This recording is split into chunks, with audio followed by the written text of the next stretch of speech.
Salariés aidants, quelle réponse? Nous sommes ensemble de 10h30 à 12h30 pour justement en parler. Alors, l'OCIRP pose la question des aidants salariés au travers d'une étude dont nous allons regarder tous les tenants et les aboutissants. La question des proches aidants est évidemment un enjeu important et pour les salariés et les aidés, mais aussi pour les entreprises, pour les partenaires sociaux et bien sûr pour la protection sociale. Notre émission est l'occasion de révéler les résultats de l'observatoire annuel OCIRP via Voice.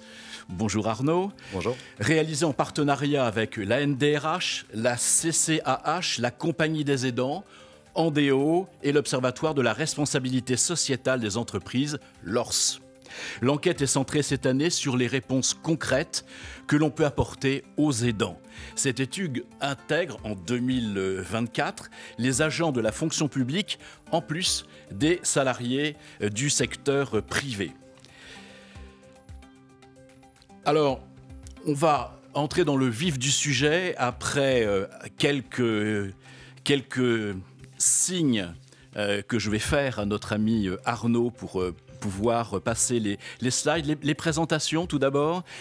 Pour cette table ronde, Thomas Bouquet, vous êtes directeur général du Comité national de coordination Action Handicap, c'est ça, le CCAH. C'est bien ça. Sophie Mario Michaud, membre du bureau national de la NDRH. Association nationale des directions ressources humaines. Parfait. Céline Martinez, vous êtes psychologue clinicienne et consultante à la Compagnie des aidants. Merci, bonjour. Julien Pénaud, directeur général du groupe Andéo. Et Lydie Recorbet, chargée de mission engagement sociétal et social, dans l'autre sens aussi, de l'ORS. L'ORS, c'est L'Observatoire de la RSE. Et bien sûr, Arnaud Zigerman, sociologue cofondateur de l'Institut Via Voice et celui qui va révéler les points clés de cette étude. Arnaud, vous avez la parole. On vous écoute et surtout, on vous regarde. Super. Bonjour à toutes et à tous. Alors peut-être pour débuter, quelques points clés de cette édition de l'Observatoire. Premier point clé, à partir de quel âge on entre dans les danses? Et là, effectivement, moi, ça me paraît un point fondamental parce que ça permet de casser des idées fausses. On s'aperçoit que l'âge moyen d'entrer dans les danses est de 33 ans. Extrêmement jeune, donc. Du coup, effectivement, on a fait un petit focus sur ces jeunes aidants, même un gros focus sur ces jeunes aidants. J'en retiens juste deux chiffres, on en parlera peut-être davantage tout à l'heure. 40% des aidants de moins de 30 ans estiment que les danses leur posent un problème professionnel. 40%, c'est quasiment 1 sur 2. 42% de ces jeunes aidants disent que les danses les a empêchés de profiter de leur jeunesse. Là aussi, c'est quasiment 1 sur 2. C'est vraiment très, très élevé. Si on dézoome un petit peu et qu'on se refocalise sur l'ensemble des salariés aidants, on en a 56% d'entre eux qui pointent l'impact de l'aidance sur leur charge mentale. Et on en a 47%, quasiment 1 sur 2, qui effectivement estiment que cette situation les met en difficulté à la fois sur leur santé et sur leur morale. Donc effectivement, on voit là, ce sont les principaux résultats, des chiffres assez forts qui permettent effectivement de ne pas pondérer l'impact de l'aidance sur la vie professionnelle comme sur la vie personnelle.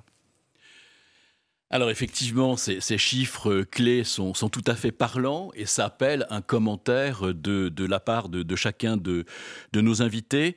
Alors, en quelques mots, puisqu'on aura l'occasion de rentrer véritablement dans le vif du sujet, une première remarque. Je me tourne vers vous, Thomas. Un chiffre qui vous interpelle en particulier? Tout à fait, un chiffre qui m'interpelle, qui nous interpelle, et une remarque qui dit ô combien l'entreprise est vulnérable. La vulnérabilité, donc on va retenir ce thème. Sophie Mario Michaud. Oui, le chiffre qui m'interpelle, c'est le chiffre de 29% seulement des salariés qui informent leur employeur de leur situation.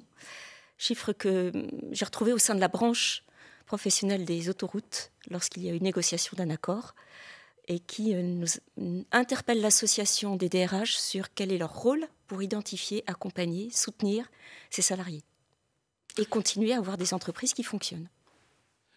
Tout à fait, on verra la nature de ce secret, entre guillemets, et comment le lever. Céline Martinez, Moi, c'est le chiffre de 9% de médecins dans la médecine du travail qui est alerté par le fait que c'est ainsi que nous pouvons identifier les aidants. Or, en psychologie générale, dans le développement humain, quand un être souffre, il va souvent se taire. Et dans ce cas-là, et dans cet enjeu et cette problématique des aidants, les aidants se taisent et donc le corps parle. Et je pense que les médecins en médecine du travail seraient des premières sentinelles, justement, pour faire progresser cet enjeu. Encore faudrait-il qu'il y ait suffisamment de médecins du travail, mais ça c'est un autre débat. Julien Pénaud. En parcourant l'étude, j'observais que quasiment un salarié sur deux ne souhaitait pas dire à leur employeur qu'ils étaient aidants. Je trouve que ça interpelle parce que l'entreprise doit être un lieu d'épanouissement. Et quand on sait que l'entreprise demain aura un rôle central sur l'accompagnement des salariés aidants, je pense qu'il y a un dialogue à réouvrir. Ça rejoint d'ailleurs les préoccupations à la fois de Sophie et de Céline. Lydie ? Alors moi, je vais retenir effectivement le chiffre de 33 ans, l'âge d'entrée dans les danses.